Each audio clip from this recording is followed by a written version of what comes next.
Dianne, do you want to pick up from where I left off? Really, you've worked really closely with these three project leads, and so if you want to pick up things from there. Okay, thanks, Bob. Yeah, as Bob said, I'm the mentor. Worked very closely over the last year with the project leads at Grantham College, Northampton College, and Leicester College.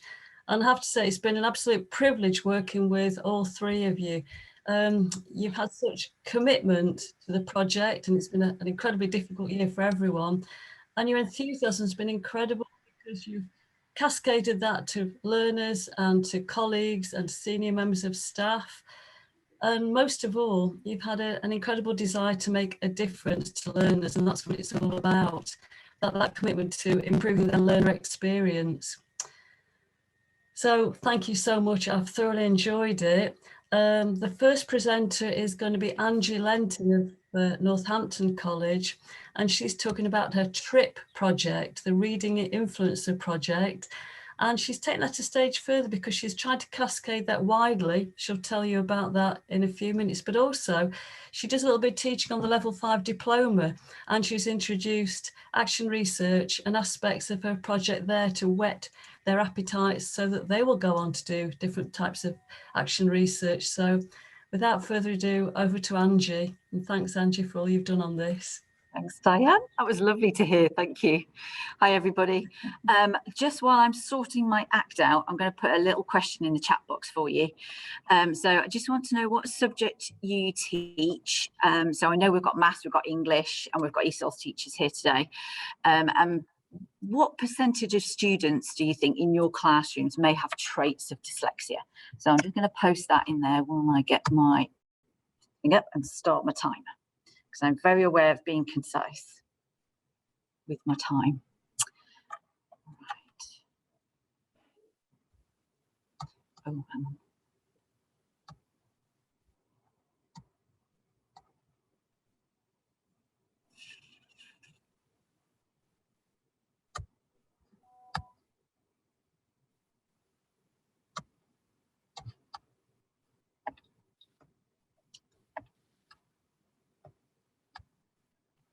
Okay, and now I've done that, I've realised I can't see the chat box. Go back to the chat box. If you can't see it, Angie, let me know and I can read out any of the questions or comments if you wish. Yeah, Dianne, if you could just chuck a couple at me. So what kind of feedback have we got on that question? ESOL 5 to 10%, GCSE English and 50%. Vicky said I taught access to GCSE.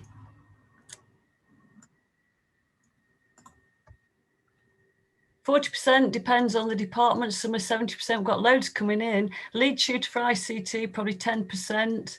I teach pre-entry to level 2 ESOL, 20%. EDS, 50%. Leicester, 40%, depends on the department. Some are 70%, so quite high percentages there. Yeah. Yeah, if you need any more, Angie. No, I think that's incredibly interesting. So I think statistically, in the overall general population, there's figures around about 10% of the national population have dyslexic traits. But I think what everybody's kind of shown in that chat box is that as teachers, we know from the level of students that we get that potentially our classrooms are filled with more students that have those kind of traits. And that's why that was one of the first things that was in my head that made me think about how I can help those students. And it kind of informed my project, which was the Reading Influencer project. So thank you for your feedback on that. I'm going to share a slide with you, partly because it means you don't have to look at me all the time, but there's no writing, okay? It's just images and things on here for you to have a look at, and it's just to kind of take me through. So my one and only pun in the entire presentation, I had very lofty aspirations for my project. You might notice that this is a loft ladder. So that's the only pun, I promise there's no more. But this is what I want to surround all my ideas with. And I did have to kind of scale them down a little bit with help from my mentor as well. So I just want to kind of introduce the project to you a little bit, really. So the Reading Influencers project was all about getting people who can influence our students to read. Okay, that's the basis of it. And what I wanted to do was use audios of people reading so that everybody can access them. It's something you can listen to on the bus, you could do it in a classroom, you could do it wherever you wanted. So the idea was that I sent an email out to lots of members of staff at Northampton College round about this time last year and asked them if I could have some volunteers who would record some GCSE extracts and some other GCSE type extracts as well on their mobile phones. So them reading out these extracts so that we could use them in the classroom. So students could listen to them through the headphones or when we were actually doing them in the classroom anyway. The basis for this, so I found a really interesting booklet on the internet. I think it's from Kent Library Services or something similar, but I'll show you where I'll put all this information in a minute. But I found this booklet that had a collection of lots of different extracts, really interesting ones as well. So The Hate You Give had The Life of Pi, and it didn't just have that extract, it also had questions and things to go along with it, but not just comprehension questions, vocabulary questions. We added in a few extended like exam questions as well. So we had all these, and this was our phase one. So this is the extracts that we asked other vocational area teachers to read for us and record. So we ended up putting those onto a Google Classroom platform, so that not just the teachers could access, but the students could access as well. So initially in our first phase, we did get people to, or the students to access it as additional work from home. So on our Google Classroom page, we had the audio, we had the extract in written form as well. We had a Google form that had the questions in. And we also had a little starter activity in there as well. Because obviously at the beginning of September, we were all in the same boat. We didn't know whether we'd be teaching everybody at home, whether we'd be teaching in the classroom, whether we're doing hybrid. So this was, a perfect way of kind of encompassing all those different types of teaching if we ever needed to. So we did use some of those in the classroom, and I'm going to show you some feedback from students in a moment as well. And we also used some AQA extracts, which we did definitely use in the classroom the whole time. Okay, so what I want to do now is share some feedback because I'm aware of the time. This was from our reading influencers. So I asked them the question, what did you enjoy about being a reading influencer?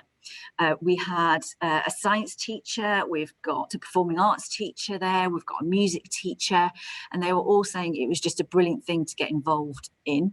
And I'm just going to play a little bit from Lyndon, who is a music teacher, who said that he thought he'd found his new vocation. So just have a little listen to Lyndon. Please someone shake their head at me if you can't hear the audio in a second. Jigs and Reels by Joanne Harris. An extract from a collection of short stories published in 2004. Source A is taken from the beginning of a short story written by Joanne Harris. Mr. Fisher, a teacher of English for 40 years, works at St. Oswald's Grammar School for Boys. Mr. Okay. So, Jigs and Reels by Joanne Harris. Okay, so that was Lyndon. That was from GCSE extracts. I'm just going to play a little bit of Nikki now. Nikki is a performing arts teacher. I was really lucky to have her actually, and she's reading a bit from The Bloody Chamber. The Bloody Chamber by Angela Carter. Angela Carter is an English novelist, short story writer and journalist known for her feminism and for magic realism. In The Bloody Chamber, Carter rewrites fairy tales from a female perspective. This extract is taken from a short story entitled The Tiger's Bride. The narrator's father is addicted to gambling, and is about to bet the only thing he has left, his daughter. A really juicy one there. So you can see how we've kind of that they were just introducing what they were reading then, and then they go to read on. It's only about a page and a half that they actually read, so it's not a huge amount, but it's really trying to get the students into enjoying The Bloody Chamber. reading. Sorry. Then what I did is I asked our English teachers, because that's obviously a typical English teacher stance there, and that's what we do all day. And I asked them, how did the project help in your lessons? Got some brilliant feedback. So they were saying that the less confident students really felt that they weren't left behind. So nobody was asked to read out loud. Everybody got to read at the same speed as everybody else. We had most students seem to enjoy the extracts. We even had a few students that actually went out and got the book, which was exactly the idea. So that was a fantastic thing to happen. And then the most important bit really is when we talk to the students. So we asked them, did you enjoy the audio extracts, and did they help, and how? So we had a very eloquent student in the top left-hand side there that said, would definitely recommend it, made us more aware of the text and understood it better, gave us an emotional response to the text, which is an amazing response in that answer, helped me a lot so that I can learn the pronunciation. So that was from an ESOL student, which was an unexpected side effect of, benefit of listening to those audios. So the ESOL students really benefited from it as well. I'm really aware I'm running out of time. So we also did a reading age analysis with a very small group of students. And it was a toe-by-toe reading analysis. And we did find, so doing the analysis in November and the analysis in March, and I was shocked by the results of this, that they went by at least one reading age year in that time, some of them two. How much that could be down to the project, I'm not 100% sure. But what next? So I don't want this project to end. I've got a couple of catering students and a carpentry catering teacher that want to take part this year. So I'm still stretching it out around the college. I'm also going to be, as Dianne said, I'm going to be working on the action research unit with our ITT, our initial teacher training students. I'm expanding it into a reading for meaning session that's going to be in every single week in our lessons. And that's basically where it's going to feed on to. And just to finish off, everybody, I know we love a wakelet. I've got my own. I love wakelets. So what I've done, and I didn't realise, guys, I'm sorry, that you put everything into another one anyway. But what I've done is I've put together a wakelet that has some of the things that I've used during this year. It's also got, because you met Joe and Alistair earlier on as well, it's also got a research podcast that I did with Alistair and Joe a little while ago. That's in there. There's also a TES article that I wrote about this project as well. So please have a look. Take what you need from there. I'm going to keep adding to it, so keep going back if you want some extra stuff from there. But I'm going to stop sharing and say thank you very much. Angie, there's just a question from Vicky. I don't know if you can see it. Could you see a point where learners might also become reading influencers? Yes, and I did try that. That was one of my stumbling blocks this year, Vicky, is that I did try to get them on board. It was round about Christmas time. And then we went into lockdown, and it was just difficult to kind of engage the students. But absolutely, yeah, that's definitely one of the things that we want to bring on board next year. Okay, no more questions. I'm conscious of the time, but thank you so much, Angela. I know that you put an awful lot of thought into this before we started, and it's paid dividends. So your enthusiasm is incredible. You've done a fantastic job. Thank you for sharing all that with us. I just add there, Dianne, I also put in a link to the original TES article that you did last autumn, Angie. So that's an interesting overview as well. And you've done great stuff in promoting the project, not just within the college across vocational areas, but to other providers as well. So really well done, Angie. Thank you. And Jess, I'll let Linda know about what you said. Okay, thanks, Angie. The next presenters are Leicester College. It's Michelle Bilby and Caroline Whedon.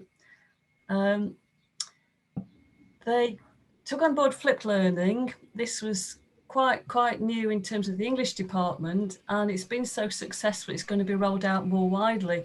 And the timing was quite pertinent because I think you were in lockdown at Leicester probably longer than a lot of areas, certainly in my region. So that sort of enhanced the need to see how successful flipped learning was. I know it's been incredibly successful, so thank you both for coming along today, and I've really enjoyed working with you both.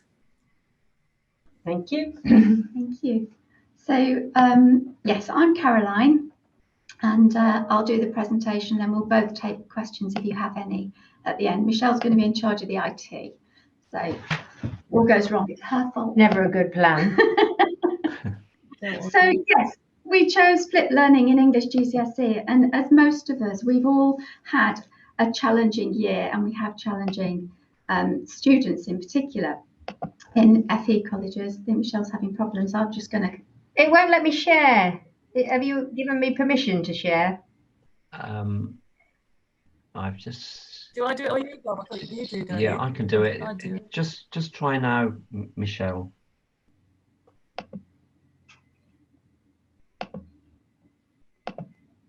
No. Go out and back in. No. No. Okay, let me just, I've got those same slides, so Yeah. if you just want to keep on talking, I've got access to the slides, so I can share them. All right. So I just wonder how you all feel when you're asked to do some preparatory work before you go to a meeting or to a conference or whatever, and whether actually you totally get on board with all of that. So just have a think about that. You don't have to put it into the chat, but just hold that thought, because this is what we're asking our learners to do. So why flipped learning? As Dianne has said, with the pandemic, we needed to have something that we could do. So I'm on the second slide, Bob. That was, we were able to sort of give some preparatory work in an online way, in some kind, using the technology. So we had less face-to-face time and directed study, which was not a thing. Our learners, we'd never really gone down the homework route. They just wouldn't do it. So we wanted to embrace the technology. We wanted our students to become more independent. They had to be. And we wanted our course to be much more learner-centred and really look at how we could reduce anxiety levels, which we felt was actually at the root of some of the behaviour problems that we had. And also, we were just really interested. It was this big thing. We just wanted to have a go. So next slide, please. So what did we do? We started simply with phase one, and as necessary, we adapted and built. So we set assignments using Microsoft Teams, which was new to us and to them. The idea was that they read a text prior to their reading text, which was in an anthology to start off with, and then answered a short quiz using Microsoft Forms. And we did that just to reduce paper use and transmission of the virus, which was very high here. We wanted to increase their motivation and self-confidence and to prepare them better for their assessments. Next slide, please. So if you could click, oh, I don't know if it's going to work for you, Bob, whether the link is going to work, but this is in our print, our report. So a screen print from this quiz is in there. I don't know even know if it's worth trying, Bob. No, I'll perhaps just stick with the slide.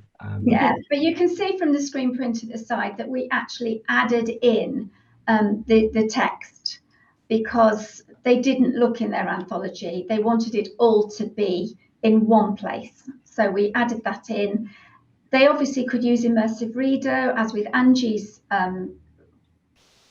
research, but we'd already got some MP3 files because we'd done something similar some years ago. So we're going to put links to those in there next year because they really didn't like the Immersive Reader voice. Okay, next slide. So phase two, we wanted to extend this not just from the reading side, we wanted to put it into the writing side. So I looked up some YouTube clips. I was going to write my own, but there just wasn't time. and looked at things that were pertinent to what they were going to learn in their next lesson. So it was pre-learning. They really liked this, those of them that fully engaged, and it was most of them. It's less text heavy, much more engaging and quicker to do. And we would choose clips like this one, which somebody had made that was Harry Potter-ish. They liked it. And then on the next slide, I sort of went down the route of making our quizzes as I got used to doing them much more ambitious. I'd give them answers, explanations. Top tip, this only works if there's a correct answer. If you're just putting notes in and there isn't a correct answer, you can't see it. It's a waste of your time. There's one for free. Okay, so next slide then. And Bob, if you just go through them, I'm not going to talk through each one. So these were some of our challenges. I mean, the YouTube clips, just finding them that were correct. There are so many out there that are probably 70% correct, but there are errors. We had real problems with the data and poor Wi-Fi at home. And obviously, like all colleges, we were providing laptops. We bought hundreds of laptops to hand out. But we found actually a lot of phones were just too old. The students' phones couldn't cope. And also, the students, they were really poor at IT. They just didn't, I thought they'd be teaching us. They're teenagers, right? But no. We had to do that, and it was a big learning curve for our staff. But all of us now across the sector are now so much more techie. It should be easier if you're thinking of doing this. Okay, next slide, please. Oh no, we're still there. Okay, that we did have a few who would answer the questions without even looking at the clip or reading the text. They were always very interesting. So again, look at how long it took them to do it. It's pretty obvious. So what we learned, be firm from the outset. Everybody had a go, but lots of teachers were just not firm enough. They were very, you had to be firm, you had to be pleasant, and then students would do it if they knew that you would follow through. So have consequences, follow through. It's basic parenting. But some of our teachers just were like, oh, bless. You can't do that. And help them to change their mindset. Try and get them to see it not as homework, but as pre-learning, so that when they've completed it, they can do something that is useful, but maybe a little bit more fun in those first few moments within the class. And the stragglers are just going to have to catch up, and it works. It just works. Okay, next slide. So again, Bob, if you just go through. So these are some of the benefits, the impact of them. So no, don't go on yet. It was really helpful for them to be able to read the text at their own pace. And they did have the audio as well. It reduced the anxiety, and what we were amazed by is that retention improved in spite of the pandemic. We taught proper lessons all the way through. I know lots of departments and colleges and schools would do pre-recorded lessons. We didn't do it. We did interactive lessons all the way through. And we think this flip learning using forms and quizzes in their phones was actually a part of that, because they wanted to come. So they liked them on their mobile phones. Next slide. And this was a comment from one of our few learners that we really focused in on to follow. I like the text being in the quiz, as I can then do them in the bath or on the bus. So they could do it last minute, because they are last minute people. They have a lot on with their vocational courses. So next slide. So what next? We are fully embracing flip learning. We're continuing with this. But some of our staff have asked that some of the quizzes can be moved from forms and put back in the book. And we are going to do that for some, because some of the students can then see what they were asked. But we're keeping with the technology because we feel it works. We've changed our timetabling so that classes can remain small. I've actually amended this. It's not 1.7 hours, it's 1.5 hours. I had made an alteration and not sent it to you, Bob, sorry. So they're going to do some directed study that might be self directed study, it might be supervised study. It depends on the department and what we think they will do. And next year, we're looking at how we can improve writing skills and scores by embedding grammar using our text for reading and writing. And the flipped learning will be part of that. And we're going to do some work with Deborah Myhill, her work, her research, and take it a little bit further than that. Okay, so any questions? Oh yeah, next one. So if you're thinking of having a go and you're thinking that it's too risky, I just point you to that famous scorpion kick in 1995. He had a go. It worked. I know he practiced hugely, but he had a go. Flipping works. It's worth taking that risk. Next click, Bob. That's the last one. Any questions? Thanks, Bob. Vicky? Hello, I'm really sorry, everyone. Just before we move into the questions, I've got to do a shout out, please, and it's for Maisie Brown from Westminster, and I think you're here with us. We need you to present, please. You need to be in room F, presenting your brilliant research. So can I encourage you to leave this room and head to room F?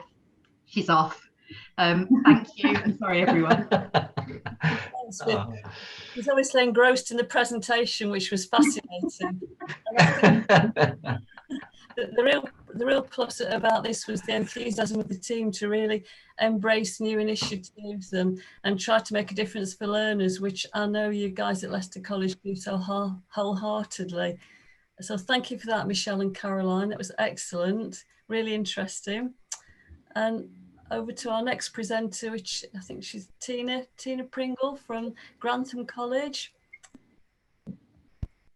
You know, I know that you tried to breathe life into 19th century texts, try to get the GCSE learners engaged, and you work collaboratively with the performing arts section of the college. And that was a really good example of how to support learners in a way that enhances collaboration. And you really made a difference to GCSE. So thank you for the work you did on that, Tina. I've got your slides if not. Yeah, let's have a go. See if I can share my screen.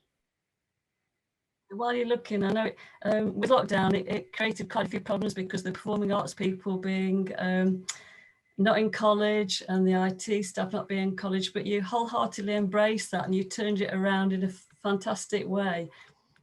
Nothing deterred you throughout the project.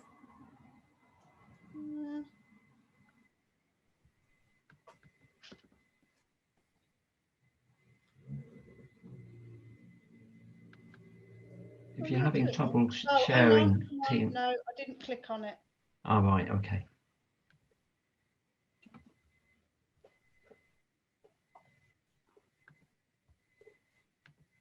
Right, can everybody see that okay? Yeah, brilliant, Tina. Yeah, all right, lovely. So we looked in Grantham about creating some videos. So I mean, some of it's quite similar to the first people that shared, where they were reading the text out, but as went a little tiny bit further than that, is that we've thought it might be nice for somebody to dramatize that and actually have a video to show them delivering the extract. So we wanted to perform these video extracts, and then what I'm going to do today is I'm going to reflect on the key discoveries, particularly around the challenges we faced. And as Dianne mentioned, we did face quite a few challenges in regard to lockdown, people self-isolating, the collaboration having some hold-ups, etc., as I'm sure you can all relate to. We'll discover positive benefits to the learners and how we feel that they were benefited positively, and review the way we're going to look forward to the next academic year. So we considered the reasons why reading was dramatically diminished. Now, I don't know about you guys, but it feels to us that, you know, learners do not want to read. I don't know if it's a Grantham thing or a national thing, but learners don't appear to want to read anymore unless it's perhaps short pieces of information, Facebook statuses, etc., and texts. Other than that, we really struggle to get them to read. Primarily when you first give them an extract, which is a page and a half, they usually say, oh, I can't read that much. So it's getting over that barrier of getting them to read, you know, sort of lengthy pieces of text. So we dramatised some extracts, and we were hoping that this would aid their understanding of intonation and sort of putting the emotion into the text, where because there's this barrier of not wanting to read, therefore they're not putting the intonation and emotion into the text that they're reading, and so they're not getting as much out of it. Then we looked at recall activities. So they were on about 10 questions where they would listen. We did recall activities before where they just read the extract and then did the recall activity. And then we looked at getting them to watch the video and then do the recall activity. And sometimes when the understanding was perhaps 50%, with just reading it, jumped to 100%, and they'd understanding it and able to recall what was going on in the text. And we also looked at GCSE style questions. So we run lessons where we would have the video on, and also we would then look at them, how they answer analysis and evaluation questions. So I'm going to, just before I move on with the slides, I'm going to try and stop sharing and then attempt to show you one of the videos. Let's have a look, see if I can do it. Am I still sharing my screen? Yeah. Can everybody see that? Yeah. Let's see if the sound works. I'm not used to Zoom. I do apologise. I'm Okay. more used to Teams. Let's have a look. Give it a go, Tina. I have said that over the great Grantham Mire, there hung a dense white fog. It was drifting slowly in our direction and banked itself up like a wall on that side of us, low but thick and well defined. The moon shone on it, and it looked like a great shimmering ice film with the heads of the distant tors of rocks borne on its surface. Holmes's face was turned towards it, and he muttered impatiently as he watched its sluggish drift. Every minute, that white, woolly plain, which covered one half of the moor, was drifting closer and closer to the house. Already, the first thin wisps of it were curling across the golden square of the lighted window. Okay, it's probably enough to give you a feel for what it was. Okay, so our experience. So it helped the English department to re-evaluate methods in teaching from fiction in GCSE English. I think we'd got so used to paper-based learning or activities in GCSE that when everything happened in regards to COVID and the fact that we couldn't put a piece of paper in front of our learners, we sort of panicked a little bit. But this gave us, you know, an opportunity to re-evaluate things and try and be a bit more creative with the way that we teach. We found out that learners enjoy different approaches, and you can actually get learners to appreciate the efforts that you're putting in. You know, we can get them to have more influence. You know, the thing is with FEs, we get a lot of demotivation, but you can actually encourage learners. It's not a lost cause as such. So we found out that it wasn't a lost cause, and we could do different things that would help them to actually enjoy English. A high percentage of the learners want the performed extracts to continue. Interestingly, even those that says, no, I didn't enjoy that video, or they didn't particularly enjoy that one, and they didn't enjoy that guy, they did want them to continue, but they just wanted them to be different. It really helped with the recall of the extract, and it breathed life into the department, as Dianne said earlier. And it also encouraged cross-college collaboration, which hasn't always been a thing. and I'm hoping with this and other projects that continue that, you know, we can keep going with that cross-college collaboration.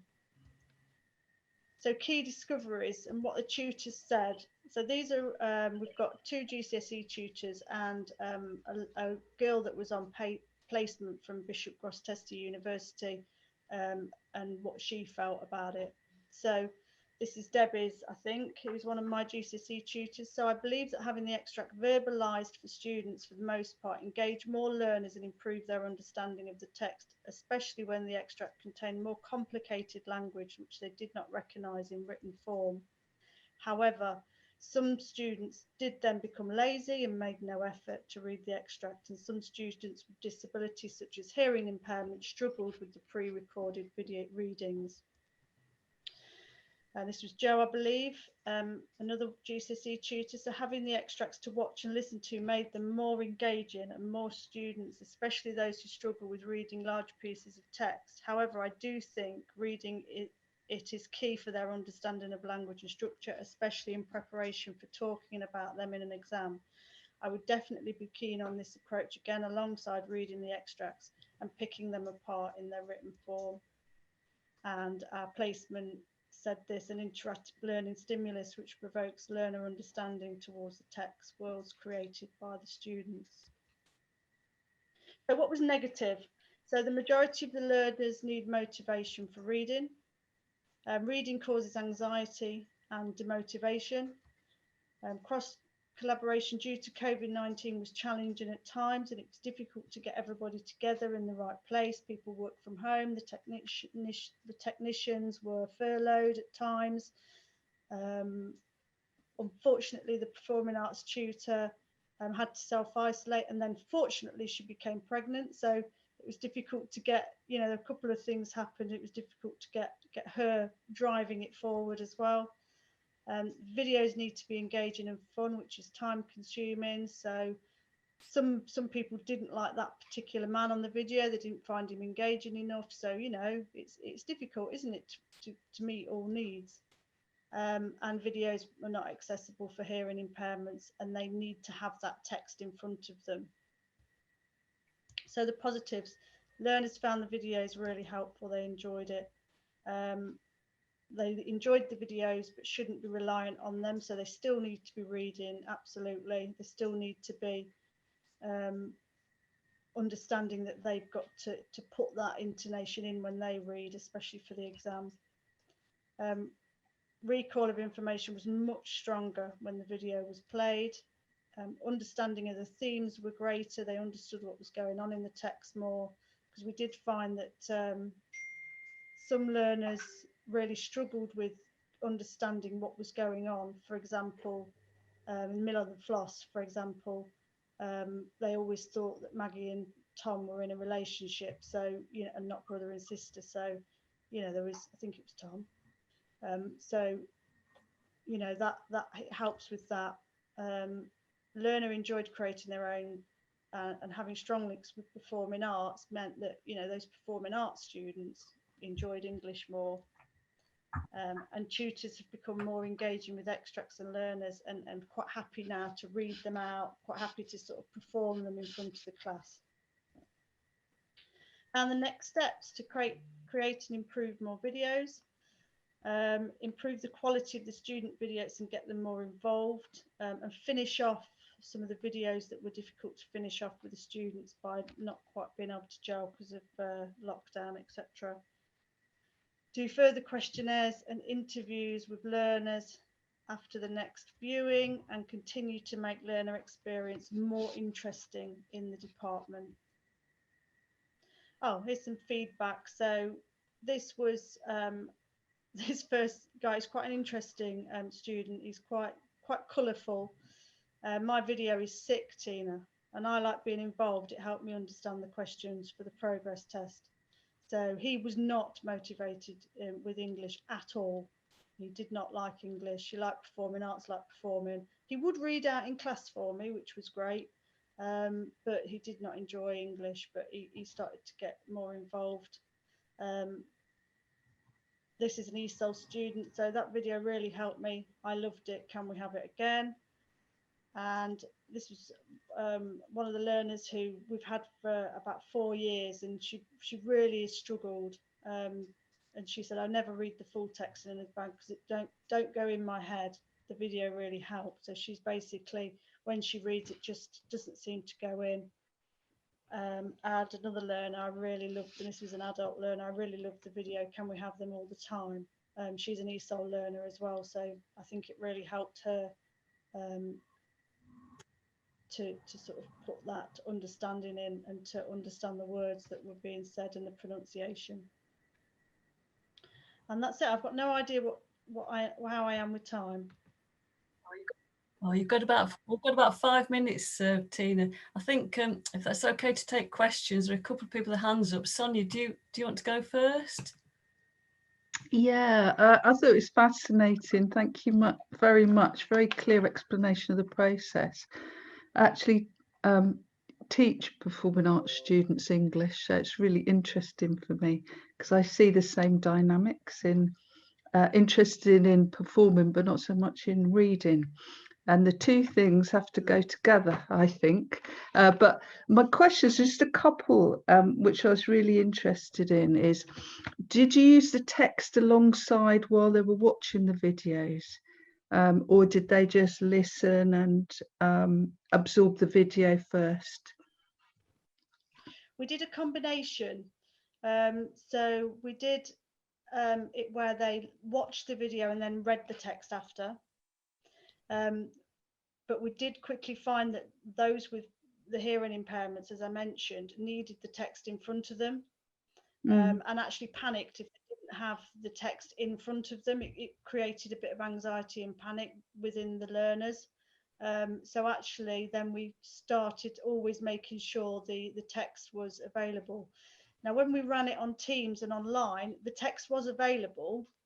It's just that sometimes the tutor perhaps hadn't made it clear that that text was there, and they needed to open it first. So there was a little bit of a lag, a sort of, and it was, slow down, make sure that the learner has got the text so they can read through it as it's being read as well. So yeah, a little bit of both, but going forward, we want them to always have the text when the video plays. And then I was interested in what you said about the students did want videos, and they all appreciated them, but they said they could be improved. So what were the ways in which the students felt they could be improved?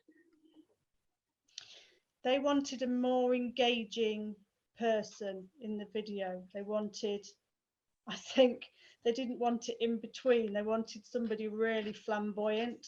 They wanted somebody really to go for it. I mean, they wanted a professional actor, didn't they? Which I'm not sure if we've got any.